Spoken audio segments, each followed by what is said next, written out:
Your own study darbar, the gateway to fulfill your dreams. Hi, this is Abhishek Tiwari and I'm here with a new video of academic series and part 2 of the chapter Mughal Emperor or Mughal Empire of class 7th history.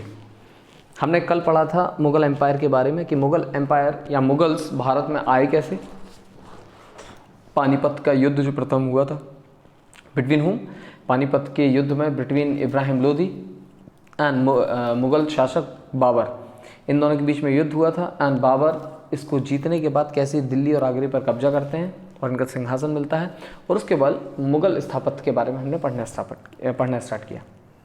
And Mughal हमने starting के जो 6 rulers थे जिसे हम कहते हैं the rising of the Mughal empire, इनके बारे में पढ़ा, इनके बारे में पढ़ लिया कि ये थे कौन, कब से कब तक इनका रीजन था, इनके कुछ महत्वपूर्ण कामों के बारे में भी मैंने बताया। सबसे पहले हमने बाबर देखा, हुमायूं देखा, अकबर देखा, दैन जहांगीर, शाहजहां एंड औरंगजेब। ये सारे पढ़ने के बाद अब मैंने ये भी बताया था कि इसके बाद 6 शासक और भी हुए थे मुग़ल एम्पायर में, लेकिन वो उतने योग्य नहीं थे, वो बहुत अयोग्य शासक थे और उनके समय में जो मुग़ल एम्पायर था वो डिक्लाइन में गया था, mean downfall of the Mughal empire. ठीक है, कभी भी आप मुग़ल एम्पायर की हिस्ट्री पढ़ेंगे तो 2 पार्ट में डिवाइड है, एक द राइज और एंड द डाउनफॉल। राइजिंग में आप इन्हीं 6 के पढ़ेंगे और डाउनफॉल में बाकी की 6 के बारे में पढ़ोगे। Fine, now before starting with the new topic of the same chapter, I would like to ask you to kindly subscribe this channel if yet not subscribed, and do press the bell icon to get the latest notification from our channel. So we'll start with the new topic, Mughal tradition of succession। कैसे Mughals का tradition क्या था succession का, कि उनके बाद उनका योग्य शासक बनेगा कौन। अकबर का बेटा जहांगीर बना, जहांगीर का बेटा शाहजहां बना, शाहजहां का बेटा औरंगजेब बना।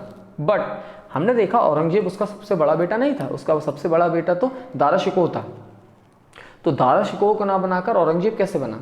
तो यहाँ पे जो सिस्टम हुआ करता था वो मुग़ल एम्परर कभी भी बिलीव नहीं करता था रूल ऑफ प्रिमोजेनिचर। प्रिमोजेनिचर का मतलब होता है ज्येष्ठ अधिकार। ज्येष्ठ अधिकार का मतलब होता है जो राजा का सबसे बड़ा पुत्र होता है, the elder son of the king becomes the king, मतलब वही किंग बनता है जो उसका सबसे बड़ा बेटा होता था। इस पे ये बिलीव नहीं करते। Where the elder son inherited the father's का state, fine, but instead they followed the Mughal and Timurid custom of coparcenary inheritance. Coparcenary को हिंदी में कहते हैं संदा यादता। संदा यादता का मतलब होता है पार्टनरशिप, मतलब और division of inheritance among all the son. मतलब वो क्या करते हैं, जो राजा होता था उसकी जागीर, उसका एरिया बहुत बड़ा होता था, बहुत बड़ा किंगडम होता था, तो उस बहुत बड़े रीन में, बहुत बड़े एरिया में, बहुत बड़े लैंड पार्ट जो लैंड मास है हमारा, उसका अलग अलग पार्ट का उत्तराधिकारी अलग अलग बेटे को दे दिया जाता था। मतलब जितने बेटे हैं उन सबको थोड़ा थोड़ा एरिया में तोड़ दिया जाता था। Getting what I am saying? In this way they used to succession. Mughal relation with other rulers, Mughals के रिलेशन कैसे थे अदर रूलर्स के साथ। तो हमने राजपूतास के साथ तो देखे ही थे, जो सबसे अच्छी दोस्ती वाली चीज़ स्टार्ट की थी किसने, अकबर ने। Now you will notice that the Mughal rulers campaigned constantly against ruler who refused to accept their authority। Mughal ruler क्या करते थे, सबसे पहले दोस्ती का प्रस्ताव रखते थे कि आप हमारी अथॉरिटी को मान लें, मतलब आप हमारे अंडर में हो, ये पहले से आप मान लो, एल्स हम आप पे इन्वेट करेंगे, हम आप पे आक्रमण करेंगे और हम आपसे लड़ेंगे। जो रिफ्यूज़ करता था। The Rajputs are good examples of this. Many of them married their daughters into Mughal families and received high position, but many resisted as well। हमने देखा राजपूत इसका बहुत अच्छा एग्जाम्पल है कि राजपूतों ने अपनी बेटियों की शादी किससे की थी, मुगल फैमिलीज़ में शादी कर देते थे, जिससे उनको क्या मिलती थी, उनकी फैमिली मेम्बर्स को हाई पोस्ट मिलती थी मुगल एम्परर में, और जो उनकी बात को मानते थे उनके साथ वॉर होता था। बहुत सारे ऐसे भी थे जिनके साथ वॉर होता, जैसे चौहान साहब। The careful balance between, Hemu भी एक इसका एग्जाम्पल था। The careful balance between defeating but not humiliating. Important क्या है, the careful balance between defeating but not humiliating their opponents enables the Mughal to extend their influence over many kings and chieftains। But it was difficult to keep this balance all the time. Basically जो मुगल्स होते थे, जो इनकी बातें नहीं मानते थे Mughals की, भैया आप हमसे दोस्ती कर लें, शादी या वॉटेवर जो भी प्रस्ताव वो रखते थे, वो अगर नहीं मानते थे, अधीनता को नहीं अपनाते थे, तो वॉर होता था। वॉर में जो हार जाता था उनको कभी भी मुगल एम्परर्स, मुगल्स जो होते थे वो ह्यूमिलेट नहीं करते थे, फाइन। जिससे बहुत सारे एम्परर, बहुत सारे किंग और बहुत सारे चीफ्टेंस जो थे इनकी बातों से इन्फ्लुएंस हुए। मीन्स उनके मन में इनके प्रति एक इज्जत का भाव, रिस्पेक्ट जनरेट हुई। बट ये सारी चीज करना हमेशा पॉसिबल नहीं हुआ करता था, but maximum time they used to do. This is what I am saying. Now mansabdar and jagirdar. Mansabdar और जागीरदार मुगल एम्परर में स्टार्ट हुआ था। मनसबदार क्या होता है, जागीरदार क्या होता है, अब ये पढ़ लेते हैं। मनसब का मतलब बेसिकली हाई पोजीशंस होती थी, रैंक्स होती थी, ठीक है। तो मनसब रैंक्स होती थी, किसको ज़्यादा मनसबदारी है, मतलब किसको ज़्यादा अच्छी पोस्ट है, ऊपर आते गए तो ज़्यादा अच्छी mansabdari, like that. As the empire expanded to encompass different regions, the Mughal recruited diverse bodies of people। भाई मुगल एम्परर जैसे जैसे बढ़ा तो उनको ज़्यादा से ज़्यादा लोग चाहिए ना, जो इनको क्या करें, संभाल पाए। अलग अलग रीजन में जिनको रिक्रूट करेंगे हम, डाइवर्स पीपल को लेंगे, अलग अलग टाइप के लोगों को लेंगे, क्योंकि अलग अलग टाइप का रीजन इनके अंडर में आ रहा है। From a small nucleus of Turkish nobles, जिनको हम कहते हैं Turanis, they expanded to include Iranis. पहले ये लोग कहते थे टर्किश नोबल्स को, rich people who are Turkish, ठीक है, इनको तुरानी कहते थे। अब जब इनका एरिया बढ़ते गया तो इन लोगों ने रिक्रूट करना स्टार्ट किया ईरानीज को भी, जो इंडियन मुस्लिम्स थे उनको, अफगान्स को, राजपूत्स को हमने देखा क्यों, मराठास को, एंड अदर ग्रुप्स टू। जिस एरिया में गए उस एरिया को, उस वातावरण को जो समझ सकता था, उस टाइप के इंसान को उस पर्टिकुलर एरिया में रख दिया जाता था। Those who joined Mughal services were enrolled as mansabdar. जो मुगल सर्विस को ज्वाइन करते थे उनको कहा जाता था मनसबदार।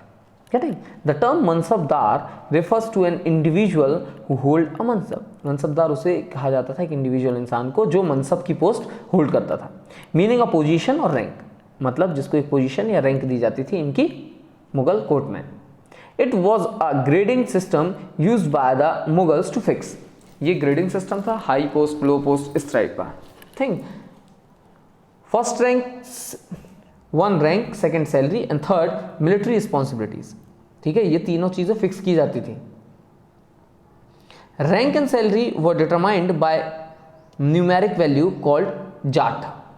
उनकी रैंक और उनकी सैलरी को डिटरमाइन किया जाता था एक न्यूमेरिकल वैल्यू जिसे कहा जाता था zat. The higher the zat, जितना ज़्यादा जाट होता था, the more prestigious was the noble. उतना ज़्यादा प्रेस्टिजियस, उतना ज़्यादा इंपॉर्टेंस या उतना ज़्यादा इंपॉर्टेंट होता था वो नोबल। उसकी position in the court and larger his salary, उतनी ज़्यादा उसकी पोजीशन होगी और उतना ज़्यादा उसका सैलरी होगा।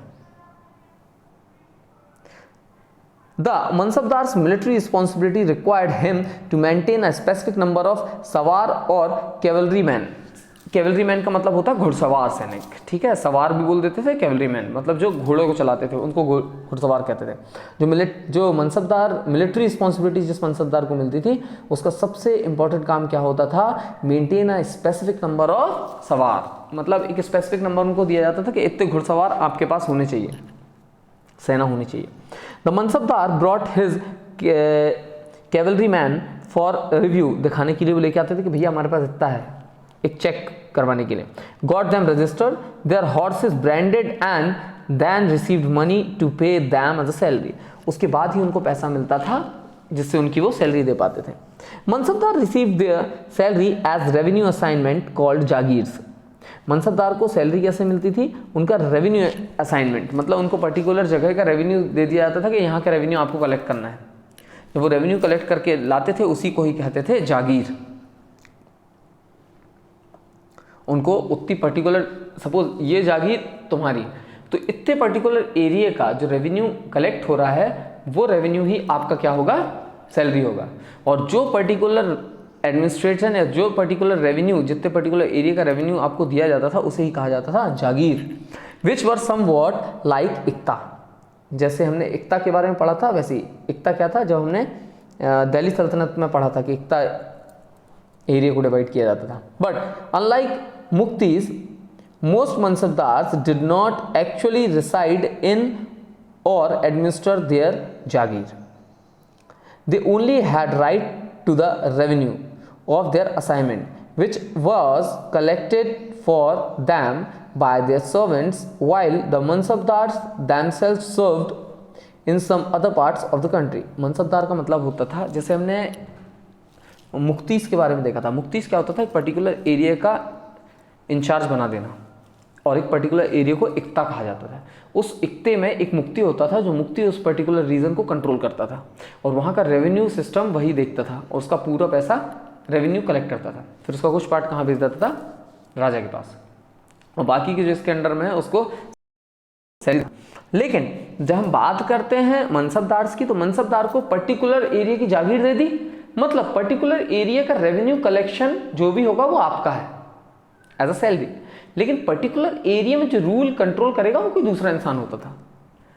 समझ गए? वहां का रेवेन्यू कलेक्ट करने के बाद वो देता किसको था, मनसबदार को देता था, और मनसबदार कहीं और काम कर रहा होता था, मतलब कंट्री के किसी और पार्ट में, उसका डिपार्टमेंट हो सकता है अलग। गेटिंग? सो जब्त एंड जमींदार, अब ये क्या होते थे? Akbar's revenue ministers Todarmal, he was the efficient revenue minister in ancient history और मेडिवल हिस्ट्री। मेडिवल हिस्ट्री या एंशिएंट हिस्ट्री में आप जब किसी इकोनॉमिस्ट का नाम पढ़ते हो, इकोनॉमिस्ट बेसिकली आज की लैंग्वेज हम बोलते हैं, रेवेन्यू मिनिस्टर्स की जब हम बात पढ़ते हैं तो उसमें टोडरमल एक बहुत बहुत बहुत इंपॉर्टेंट नाम है। ये शेरशाह सूरी के दरबार में भी काम करते थे। Carried out a careful survey of crop yield, prices and areas cultivated for a 10-year period. 70 से 80 तक के पीरियड में उन्होंने अच्छे से देखा। On the basis of this idea, this data, tax was fixed on each crop in cash.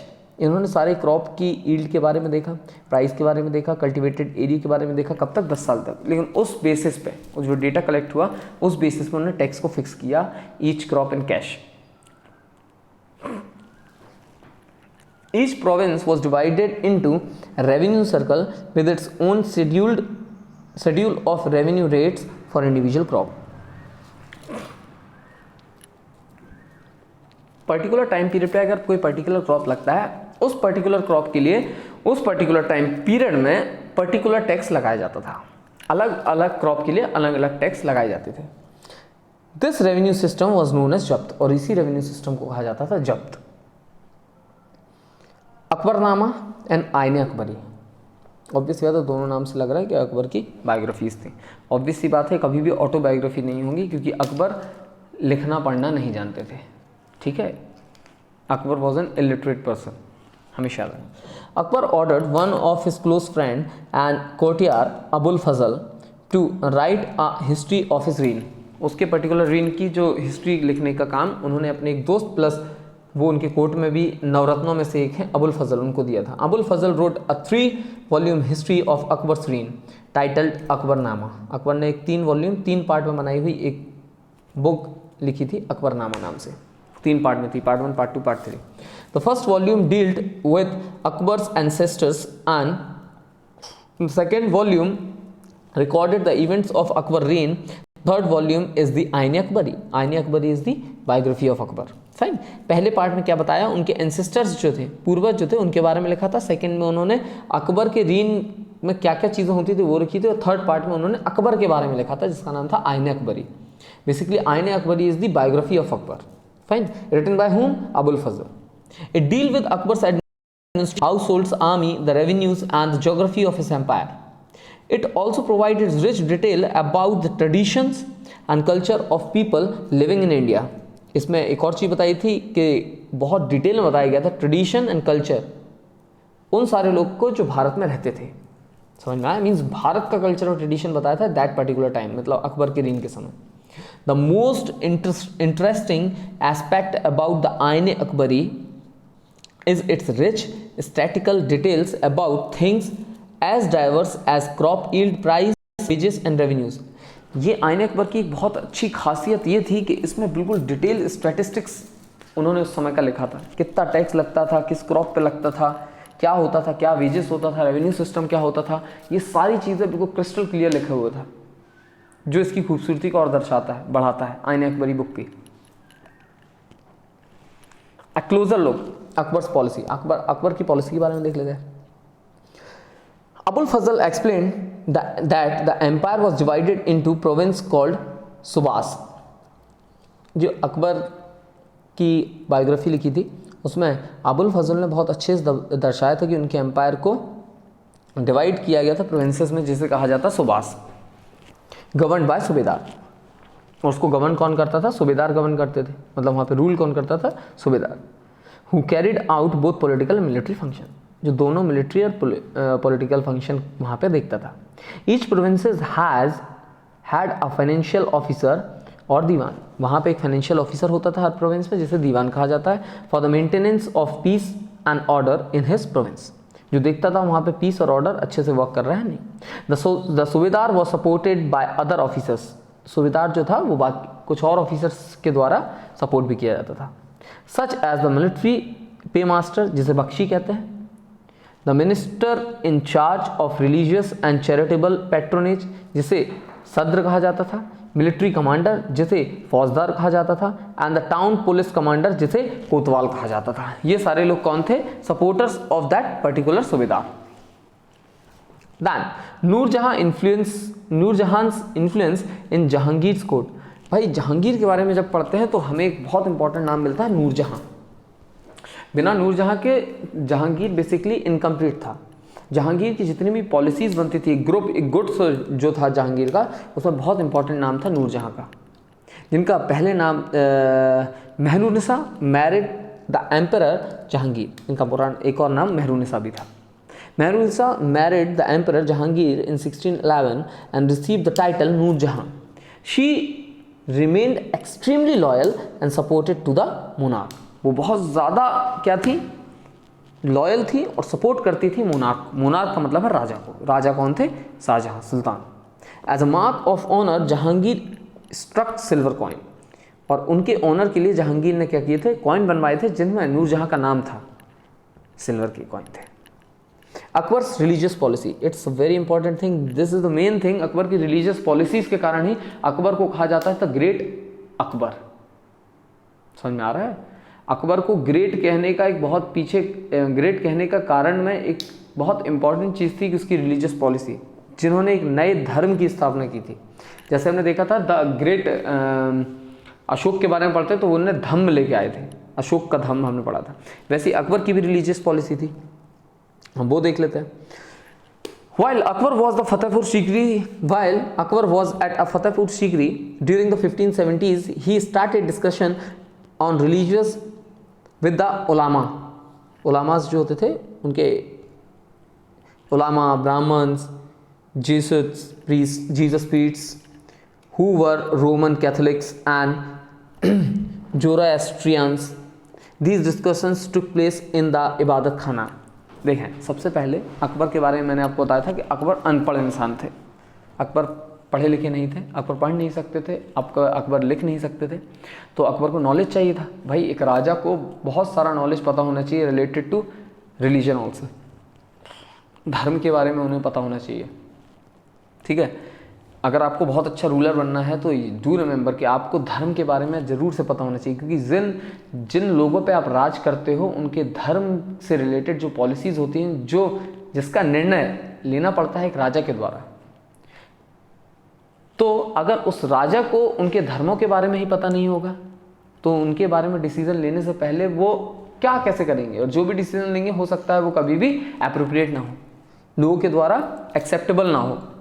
ठीक है, तो अकबर की बहुत इंपॉर्टेंट चीज़ है, बहुत अच्छी चीज़ ये थी कि उन्होंने इबादत खाना बनवाया था। इबादत खाना वो जगह थी जहाँ पर वो डिस्कशन करते थे बुजुर्ग लोगों से, पढ़े लिखे लोगों से, और वो सारे लोग जो अलग अलग धर्म को बिलोंग करते थे उन सबको वो एक साथ अपने पास बुलाते थे और उनसे बातें करते थे। ठीक है, led Akbar to the idea of sulh-i-kul और यूनिवर्सल पीस, और इसी से अकबर को आइडिया मिला सुलेकुल की, जिसको कहा जाता है universal peace. This idea of tolerance did not discriminate between people of different religion in his reason. ये जो आइडिया था ये कभी भी डिस्क्रिमिनेट नहीं करता था लोगों को on the basis of their religion के बेसिस पे उनको कभी भी क्या नहीं किया जाता था, डिस्क्रिमिनेट नहीं किया जाता था।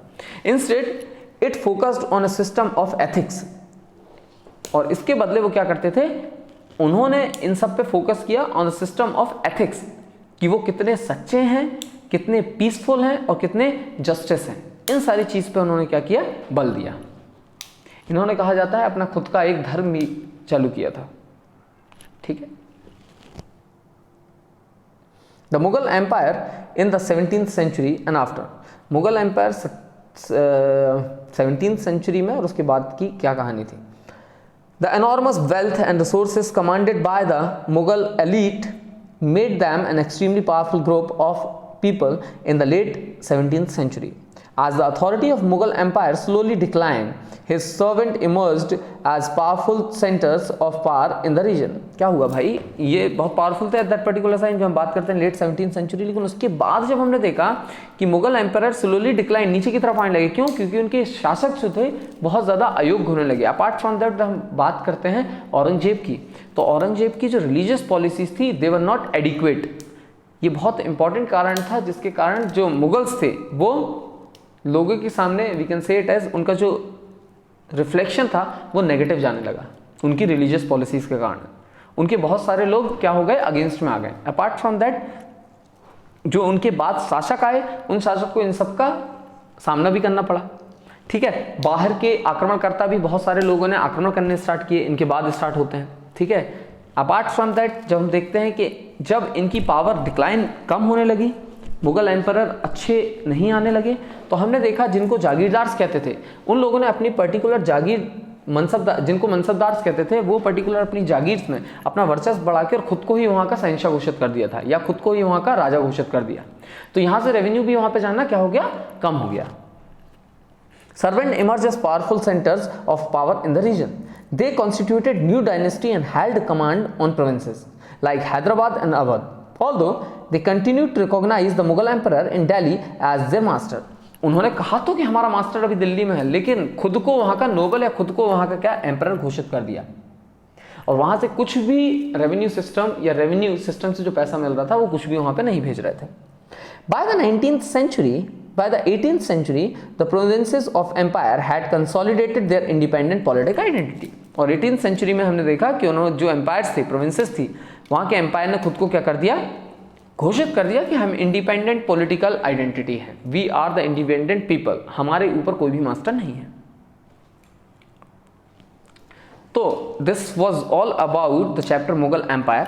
हमने इसमें पढ़ा मुगल एम्पायर के बारे में, पूरे हमने रूलर्स के बारे में देखा, अकबर की पॉलिसी देखी, अकबरनामा के बारे में देखा, आईने अकबरी देखी, जब्त जागीरदार क्या होता है ये देखा, मनसबदार एंड जागीरदार क्या होते हैं वो देखा। 17th सेंचुरी में और 17th सेंचुरी के बाद मुगल एम्पायर की क्या हालात थे वो देखे। And this was all about in this chapter. I hope it will clear maximum of your doubts. लेकिन अभी भी अगर कोई डाउट आपको है, you can ask me through the comment section और you can DM me. Fine, till then bye you, thank you.